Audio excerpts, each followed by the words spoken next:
Muito bem, uma boa noite, amada igreja, tanto os que estão aqui presentes como os que estão pela internet. Hoje à tarde, cerca de 4 horas, o irmão o André me disse que de última hora ele foi chamado para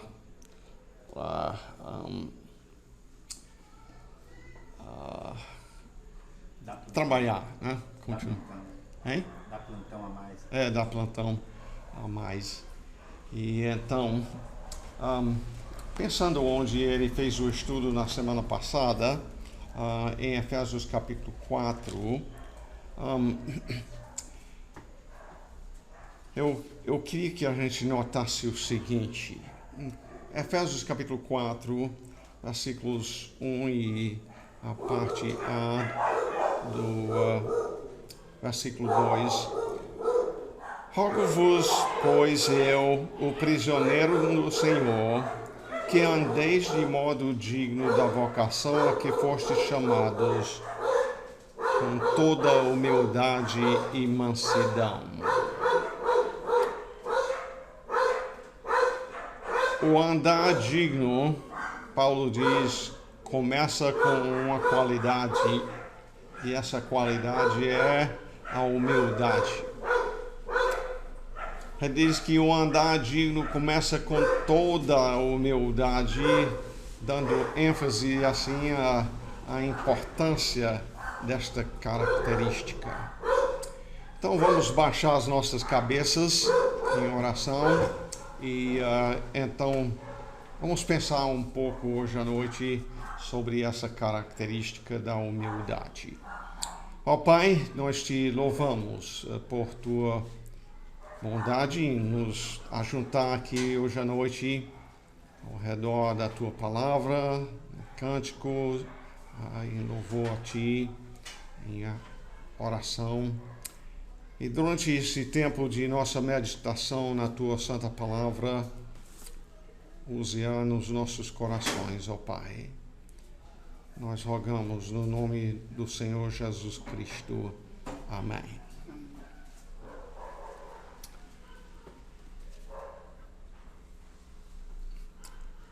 Pois bem, então, Paulo diz, o andar digno começa com toda humildade. O que é a humildade? É ser fraco e aí passivo, pode pisar à vontade e a gente não reage.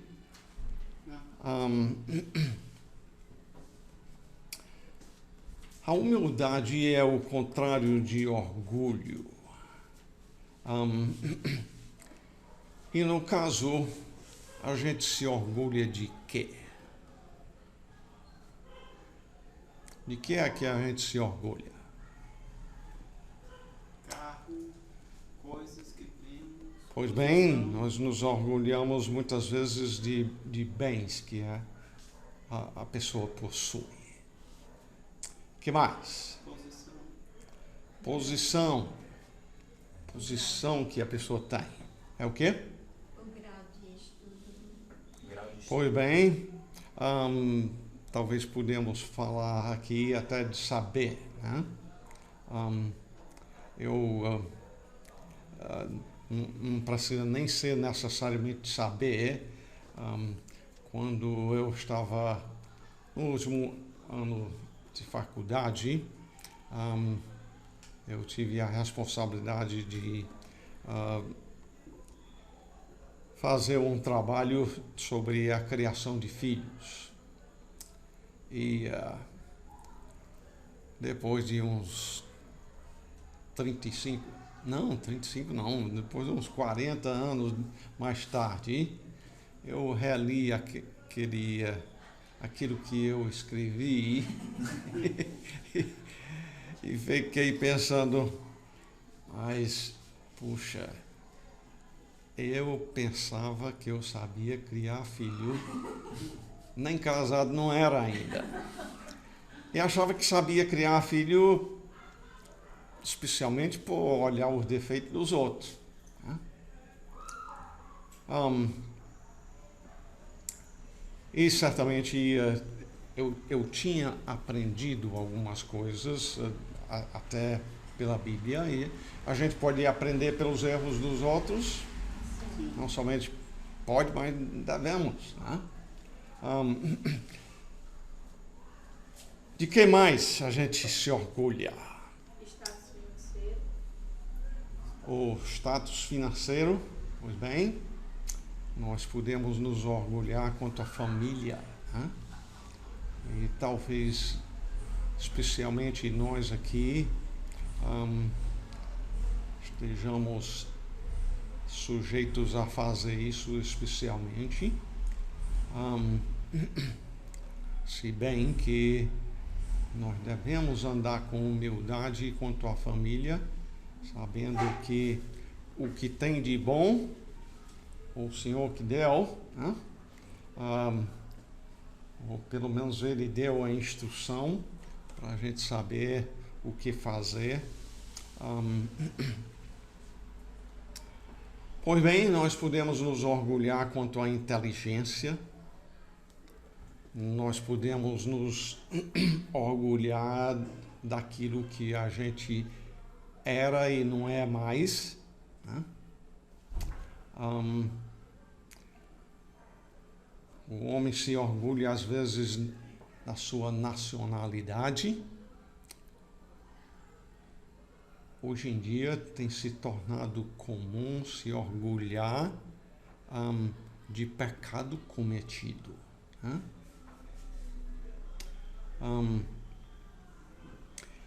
Então, finalmente, na verdade, o homem é sujeito a se orgulhar de quase tudo imaginável. Mas vejamos aqui em João capítulo 3, poucos versículos depois de João 3:16.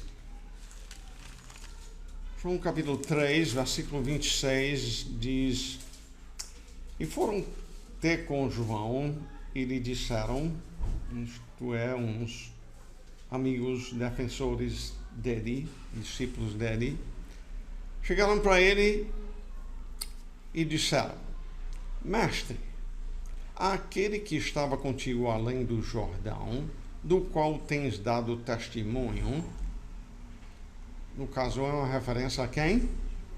Não.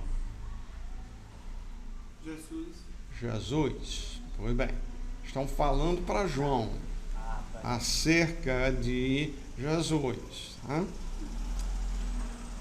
E todos lhe saem ao encontro.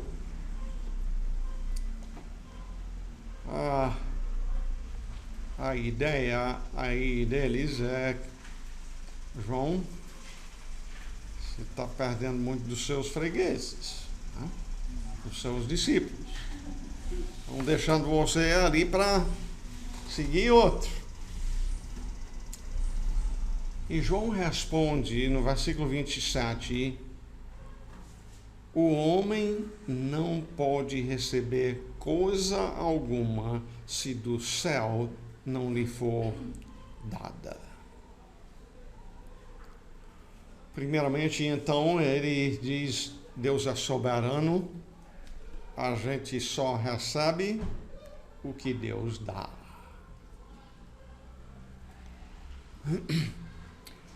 Mas além disto, seja qual for o meio direto, a verdade é que tudo que o homem recebe finalmente vem de Deus. Né? Se vêm pessoas por influência de outros amigos, ou como for, mas a verdade é que vem do Senhor. Né? E ainda queria pular então para o versículo 30, onde Jesus diz, João Batista diz: convém que ele cresça e que eu diminua. Quem é esse ele deste versículo? Jesus. É Jesus, né? Aquele que está batizando, para onde os meus discípulos estão indo, é próprio, é correto, é certo que ele cresça e que eu diminua. João está dizendo, o meu ministério tem sido para chamar a atenção a Jesus, né? Não para mim mesmo. Então, João foi um pequeno servo de Deus? Não. Ele, Jesus mesmo disse que ele foi o maior, né? Grande servo, mas humilde. Mas se temos esse exemplo em João Batista, nós também temos exemplo em Filipenses capítulo 2 de outra pessoa que andou com humildade. Em Filipenses 2, a partir do versículo 5 e lendo até o 8, tende em vós o mesmo sentimento que houve também em Cristo Jesus. Nós vamos ver no desenrolar da história que este sentimento que houve em Cristo Jesus foi a humildade. Pois ele, Jesus, subsistindo em forma de Deus, não julgou como usurpação o ser igual a Deus, antes a si mesmo se esvaziou, assumindo a forma de servo. Literalmente a palavra aí é escravo. Jesus, o próprio Deus, se humilhou para se tornar um escravo, tornando-se em semelhança de homens. Como Deus, ele sofria fome? Sim. Como Deus não sentia fome, nem sede, nem cansaço. Mas Jesus não deixou de ser Deus, ele sempre continuou sendo, mas em forma humana ele sofreu estas coisas. E reconhecido em figura humana, a si mesmo se humilhou, tornando-se obediente, no caso obediente a quem? Ao Pai, né? Tornando-se obediente até a morte, e ainda não foi uma morte das mais fáceis, morte de cruz.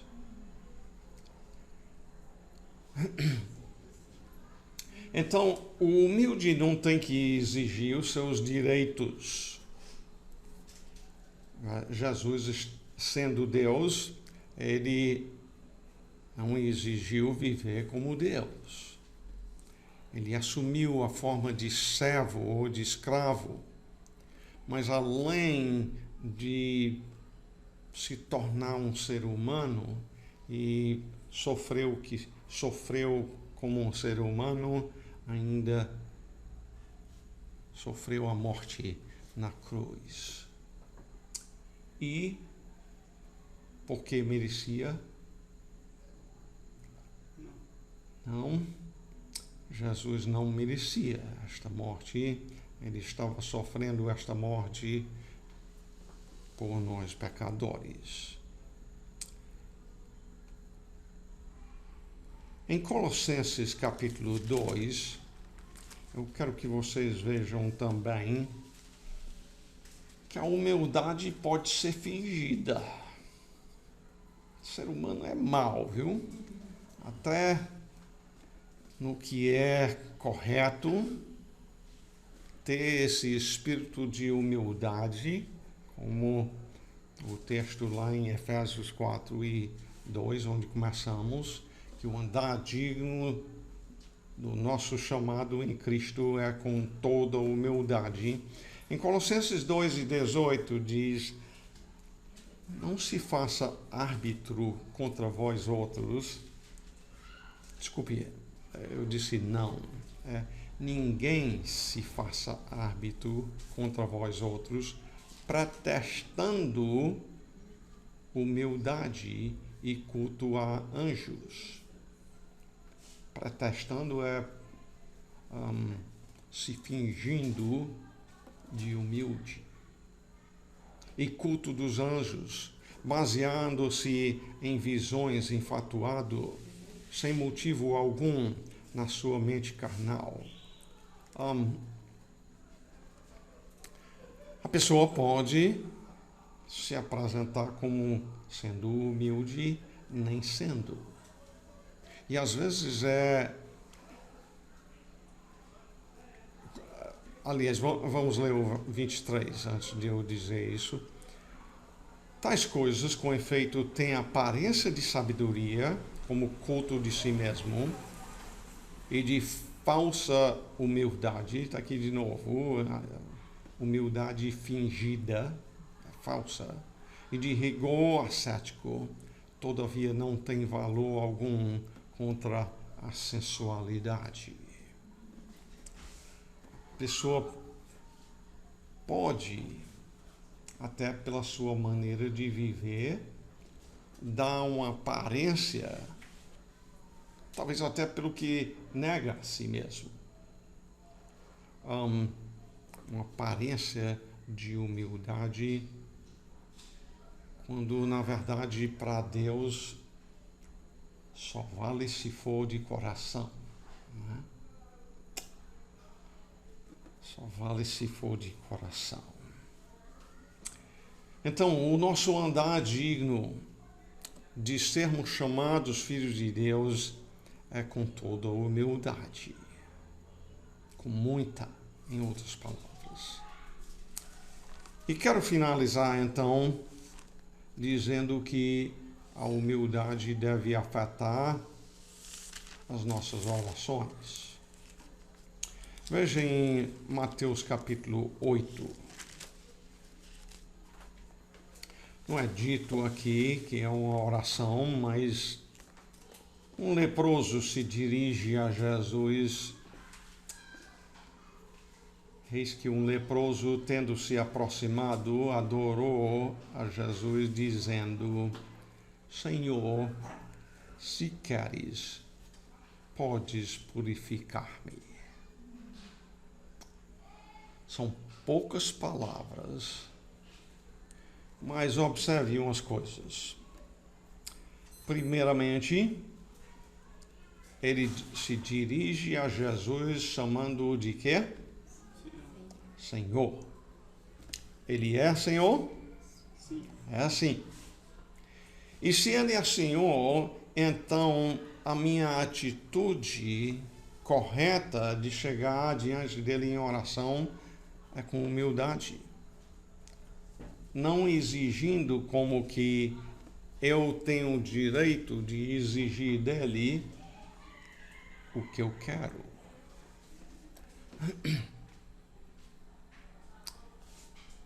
Então, ele se dirige a Jesus como Senhor, aí ele continua dizendo: se quiseres.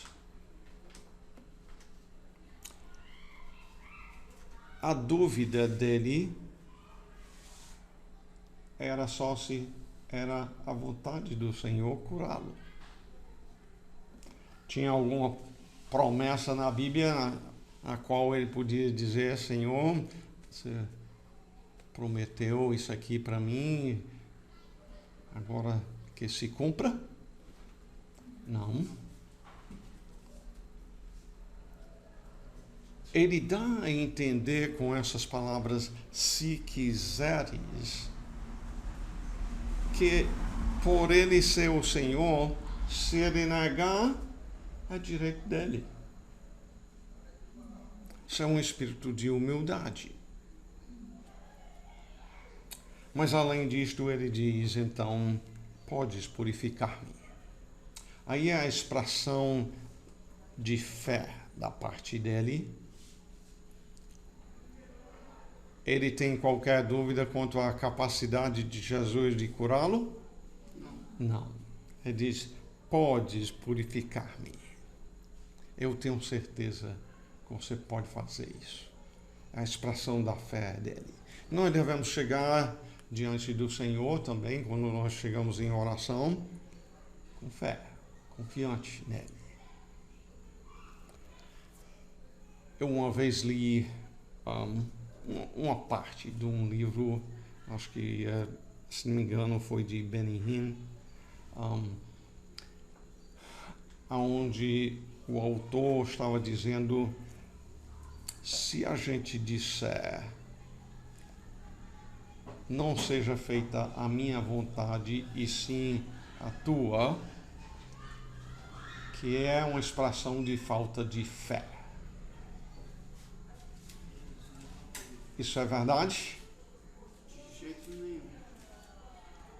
Primeiramente, Jesus disse essas palavras: Pai, se possível, passe de mim esse cálice. Todavia, não seja como eu quero, e sim como tu queres. E até pode ser que, simplesmente por repetir essas palavras, talvez seja uma falta de fé.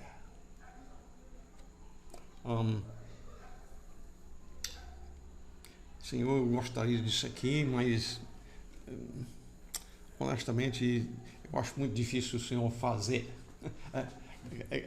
decidir fazer. Não que a gente diria que acha difícil que ele consiga fazer.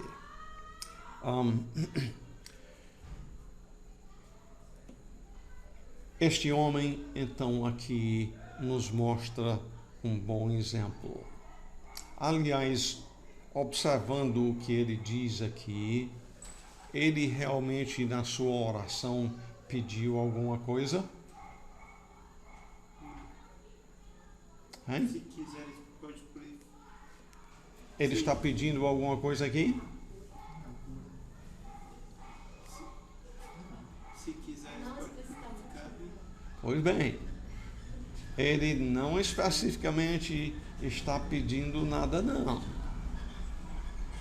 Ele está expressando a sua fé e a sua submissão ao senhorio de Cristo.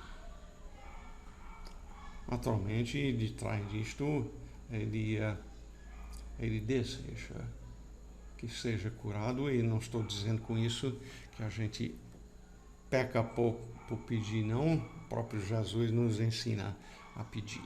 Tá? Mas este mostrou um bom exemplo com sua submissão e sua fé, sua humildade. Jesus se agradou disto e logo o curou. Você é uma pessoa humilde? O andar digno é com toda humildade. De fato, em 1 Coríntios capítulo 13, especificamente, mostra que o amor não é orgulhoso. Em outras palavras, o amor é humilde. Tanto no trato com o Senhor, como no trato com o próximo também. Se lembre então que o andar digno começa com toda humildade. Jesus é nosso grande exemplo. Mas a verdade é que todo grande servo do Senhor é humilde. E quantas vezes não é nosso orgulho que impede que a gente cresça no privilégio de servir o Senhor. por nosso orgulho. Obrigado, Senhor, por este texto da Tua Santa Palavra. Nos purifique, então, com ela, para que a gente viva para a glória, a honra e o louvor do Teu santo nome, ó Pai. Nos abra os olhos para áreas em que nós deixamos de andar com humildade como devemos. Como vimos aí, nós somos sujeitos a orgulho em tantas áreas. Então, nos transforme, nos faça como o Teu precioso Filho, Jesus Cristo. E assim nós te suplicamos no nome de nosso Senhor Jesus Cristo. Amém.